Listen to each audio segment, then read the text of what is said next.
Amma booda jechuudha warroonni dhiiraa of eeggannoo cimaa ofiif godha. Of eeggannoo cimaa jechuudha. Haala kanaan itti fufa yoo ta'e lubbuu keessan dhabuudhaaf deemaa jirtan jechuudha. Dubartoonni yeroo baay'eedhaaf obsanii waan hunda danda'anii jiraachaa turanii jiru. Amma booda garuu obsa daangaa darbee jira waan ta'eef gara tarkaanfii ka'anii jira waan ta'eef kanaaf dhiironni keenya jabaadhaatii of eegaa akkasumallee dubartii takkittiidhaaf amanamtanii jiraachuu barachuu qabdanii tana bira san bira siin deemtanii yoo ta'e garuu lubbuu keessan dhabuudhaaf deemaa jirtanii waan baay'ee takka gara nama nyaatudha. Egaa yeroo ammaa kana keessatti gochi dhiirota irratti shamarran raawwachaa jirtu baay'ee tokko nama gaddisiisa. Ashama harka fuunee jirra jirtu bakka jirtanitti nageenyi waaqayyoo isiniif haa baay'atu. Guyyaa har'aa viidiyoo birootu walitti deebinee jirra baay'ee nama gaddisiisa. Kanaaf gamanumaan warroonni chaanaala kanaaf haaraa taatan sabiskiraayib gochuun gara maatii kootti dabalamaa warroonni maatii koos taatanii na hordoftan guddaa galatoomaa isiniin jedha. Egaa dhimmichillee waan baay'ee nama gaddisiisudha jechuudha. Gochi dhiirota keenya irratti bara kana raawwatamaa jiru hangana kan hin jedhamne jechuudha. Baay'ee nama gaddisiisa jechuudha. Baay'ee tokko nama gaddisiisa. Bara akkamii keessa jirran jedhe bara. Dhiironni mootii maal nyaatan? Maal nyaata warra dhiiraa nyaata maaliif fayyadamtan jechuudha. Ana bar giraan akka ba'ee jira jechuudha. Bakka garan itti baasee garan itti dhiisu dhabee jira jechuudha. Haalli amma keessa jiru ilaales furmaatatti kennuudhaafis rakkadhee jira gara kootiin jechuudha. Sababbiin isaa dhiironni karaa garaagaraatiin miidhamaa jiran. Kanaan dura akkuma beekamu jechuudha. Bara 2016 kana keessatti gochi dhiirota irratti raawwatamaa jiru salphaa miti gabaabumatti jechuudha. Salphaa miti. Warroonni dhiiraa naqaa amma booda jechuudha. Hin rafinaa ka'a. Hanga yoomii dhumtanii bar. Kuni amma jireenya hin jedhamu bar maqaadhaaf jirtan malee hin jirtan amma kuni safuu guddaa. Salphina guddaa yoo dubartiin sagalee qofaan si barakattu yoo dubartiin sagalee qofaan si jilbiiffachiistu amma jirra jettanii dubbachuun kan keessanii yoo nan qaana'a jechuudha yeroo tokko tokko. Dhiirota hundaa miti immoo natti immoo fatina kuun keessan muraasni jechuudha warroonni akkana. Bara akkamii keessa jira? Kanaan dura akkuma beekamu jechuudha haati manaa jechuudha abbaa manaa ishee jechuudha. Abbaa manaa ishee waggaa meeqa waliin jiraattee ijoollee irraa argatte kiraayii manaa naa kaffaluu didee jechuudhaan namicha kana meeshaa isaa irraa kutte jechuudha. Bultii ijaarrattee osoo waliin jiraachaa jirtu waggaa meeqa waliin jiraattee ijoollee irraa argattee jechuudha. Namicha kana meeshaa isaa irraa kuttee gatte jechuudha. Irraa kutte jechuudha. Namichi kuni hin hojjetu kan argatellee ittiin dhugaa jechuudha. Erga akkasillee goote jechuudha dubartiin kuni garaa laaftee fi ani mana hidhaan qaba mana hidhaan gala inni yaalamuu qaba jettee qarshii harkarraa qabdu meeshaa isa irraa cite sanii akka yaallatuudhaaf qarshii kennitee jechuudha. Dubbattee jirti seenaa addaa yeroo jalqabaatiif dubartii galmeessite jechuudha. Ni beekna hanga tokko hin beekna dhiironni gaafa gara jabinallee dubartoota irratti raawwatanii deebi'anii garaan laafan jechuudha. Garuu dubartiin kun seenaa addaa galmeessiste jechuudha. Ani mana hidhaan gala jetteetu qarshii harkarraa qabdu ittiin yaalami jetteeni warroota ollaatitti kennitee fi akka inni ittiin yaalamu taasiste jechuudha. Seenaa addaa meeshaa isaa irraa kuttee deebitee qarshii laatteef jechuudha. Ittiin yaalamitteeni. Baay'ee nama marara jechuudha. Baay'ee gara nama nyaata jechuudha. Innis haa ta'u jenne dubartiin sun seera jalatti dhiyaatte dhiisne amma booda machiin irra hin deebi'u jennee jechuudha.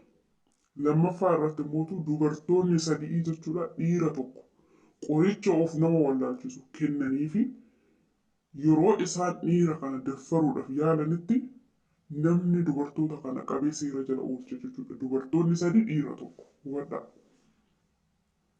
Dubartoonni sadii dhiira tokko jechuudha. Dirqiidhaan akkuma argaa jirtan kun luka qabe kun mataa qabe kun surrii irraa baasa kun kaalsii irraa baasa jechuudha.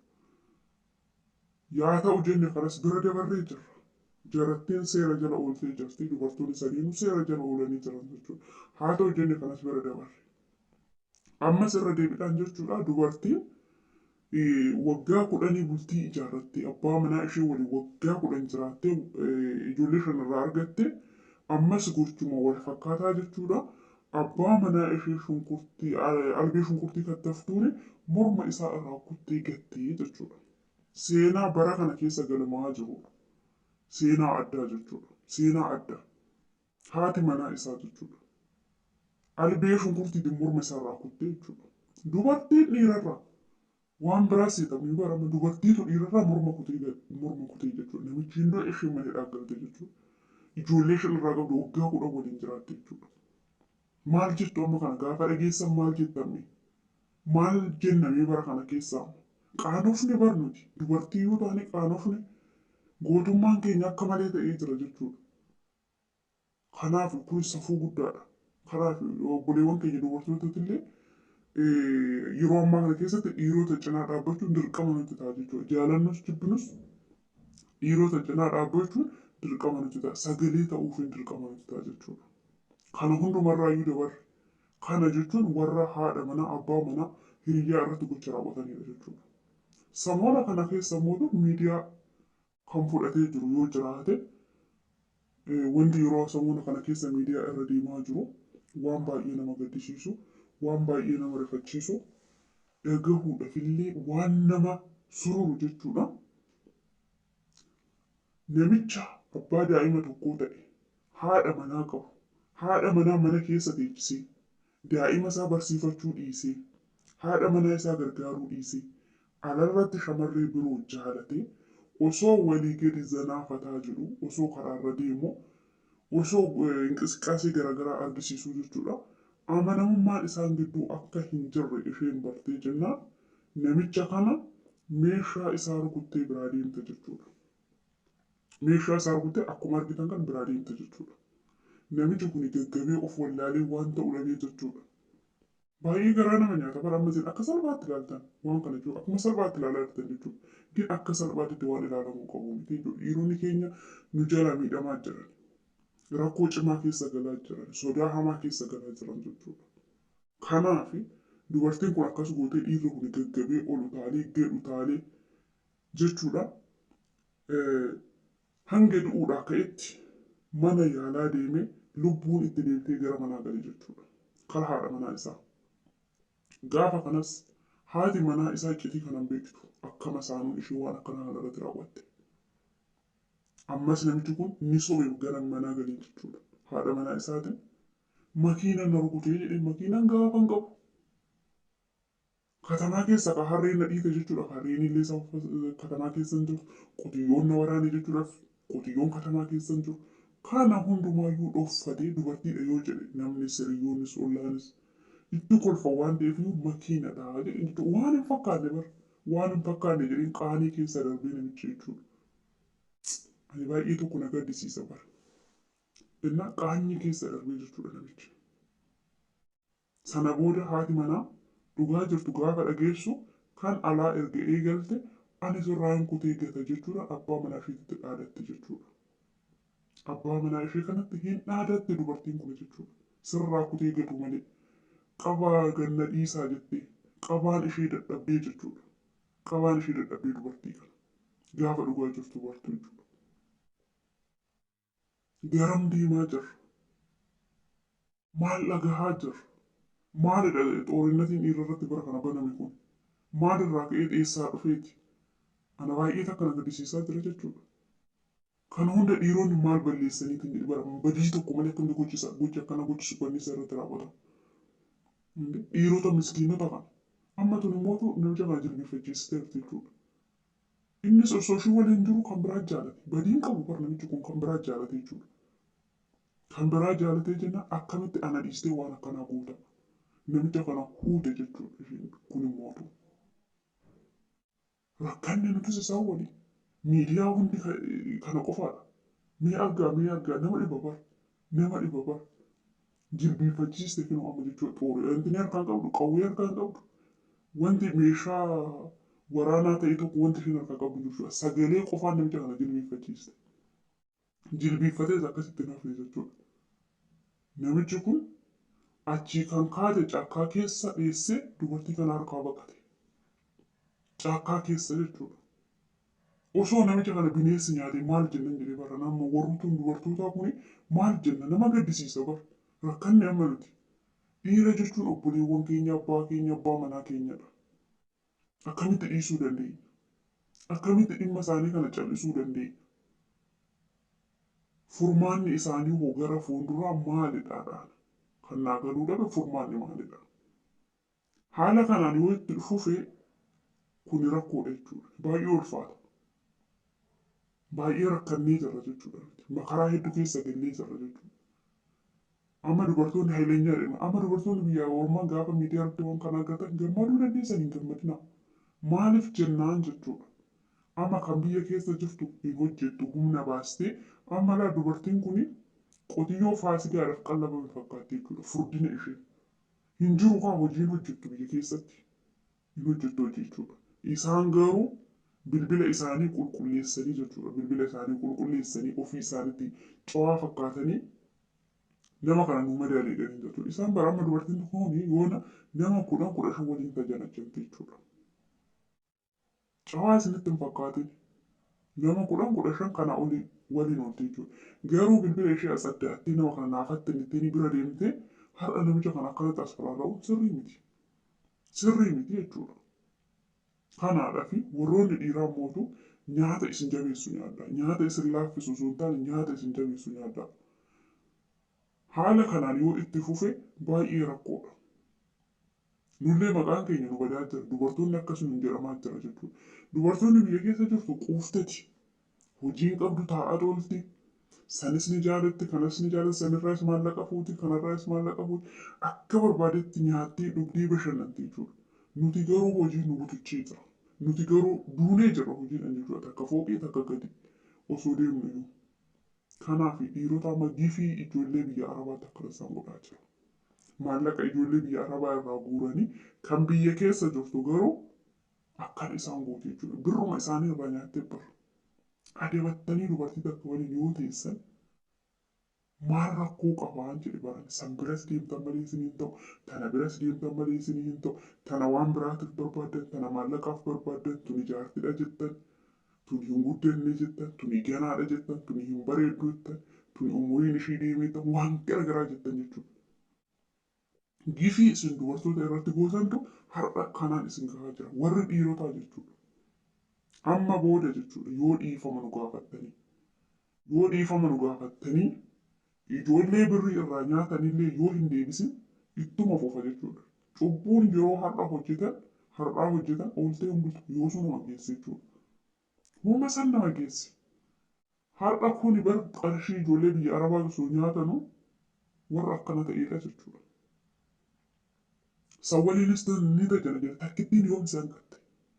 Jireenya waddee kanaan takka yoom isaan qatte har'a. Dubartiin takka yoom isaan qatte san biras tana biras deemta. Innaa jabaadhaa dubartoonni keenya jechuudha. Jabaadhaa haaluma kanaan itti fufaa. Hojii keessan na boonsee jira. Hedduutu akkanatti tolee jira. Gootummaan keessan kan isin badhaasisuu qabudha bara kana keessatti jechuudha. Badhaafamuu qabdan jechuudha. Dhiirota gocha hin taane namarratti raawwatan osoo takka waliin jiran takka bira deeman haala kanaan yoo kan harka isaanii isaaniif hin deebisin sirriin ta'u waan ta'eef iyyuu. Kan tokko tokkorraa hin baranne har'a maqaa dubartii balleessuudhaaf jechuudha. Dubartiin yoo balleessite malee yoo ati ishee miti malee dubartiin takka deebitee nama miitu. Kan akka dubartii yawwaan hin jiru jechuudha. Kan akka dubartii miskiin hin jiru jechuudha.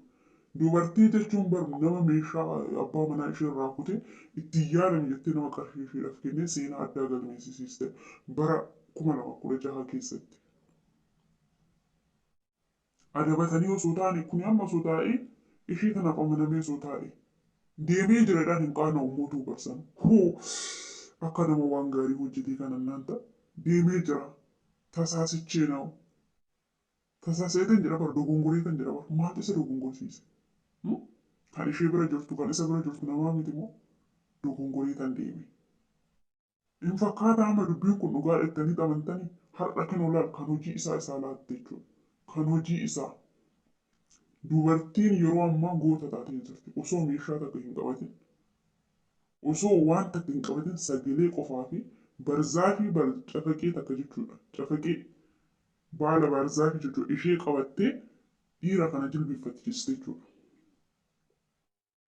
Barana yoo adabatanii ta'an malee warroota dhiiraa isaaniif dhumatteerti. Isaaniif dhumatteerti. Amma kan osoo dhalli kee argee boru maal seensadha. Macheem dubartii kana yoo gargar baate fuudhuun kee hin oolu. Miidiyaa irratti galaqqifamee jira. Maal jettee dubbatta? Maal jetteet ilma kee fuulduratti dubbatta? Nullee isinitti qaanofnee irraa warri dhiiraa jechuudha. Bakka keessan qaanofnee jira. Bakka keessan baanee galuu dadhabneeru jechuudha. Rakkina hamaa keessa galleera. Dubartoonni hundi akkasii akka nuyi hin jedhamne taasiseera jechuudha. Yoo amanamtanii hin taa'in warri dhiiraa amma booda dubartoonni isin hin dhiistu. Seenaan durii jijjiiramee jira. Bara ammaa kana keessa seenaan jijjiiramee jira jechuudha. Hin jiru akka duraanii wal dhiisuun salphumatti. Akka duraanii dubartoota rukutanii, dubartoota waan fedhan godhanii, irratti tufanii, sakkaranii galanii, kiraayii manaa kaffaluu diduun hin jiru amma jechuudha. Dubartoonni obsitee amma obsa fixatanii gara tarkaaffii eegalanii jiran jechuudha. Kanaaf furmaanni keenya yoo maalidha yoo jettan amanamtanii dubartootaaf taa'uu, dubartii takkittii dhugaadhaan ishee jaalachuu, hojjechuu sanidha kan furmaata isinii ta'u jechuudha. Hojjettanii qarshii keessan qabattanii mana keessan seeraan bulchuu.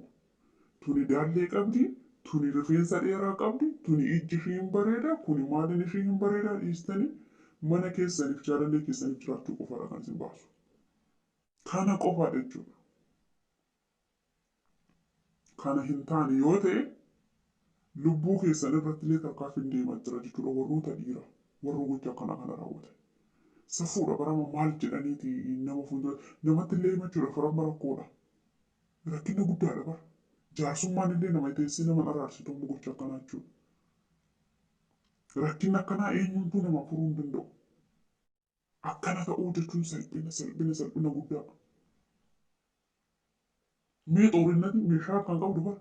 Yookiin immoo namni qawwee tokko irratti tokkosuudhaaf yaalaa jiru hin jiru amma nuti kana jechuudha. Namoonni immoo hin kadhatamuutu sanuu bartaa hin qaana'u. Akka nama waan gaarii hojjetee kanatti jilbiinfatee ishee kadhate jechuudha. Achii kan ka'e garuu gaggaba fiigee ishee baqate. Akkuma argitan kunoo hin ariite ilaal isheen jechuudha. Namseen keessaa baate. Wayiin namseen qaban.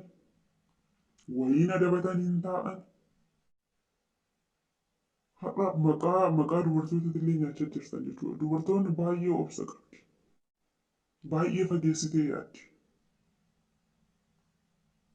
Haala kanaan itti fufe yoo ta'e lubbuu keessan dhabuudhaaf deemtan jechuudha.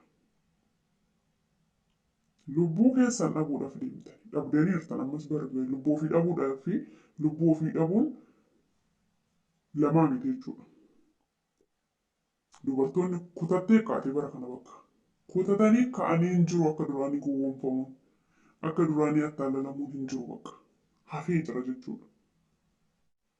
Ani baay'ee tokkoon gaddee baay'ee tokko natti dhagahame obboleewwan keenya dhiiratis akka miidhaman hin barbaadu garuu adabadhaati amanamaa fi yoo teessan dubartoonni waan hamaa isinirraan hin geessistu kanaaf viidiyoon kiyya kana fakkaataa yoon dogongore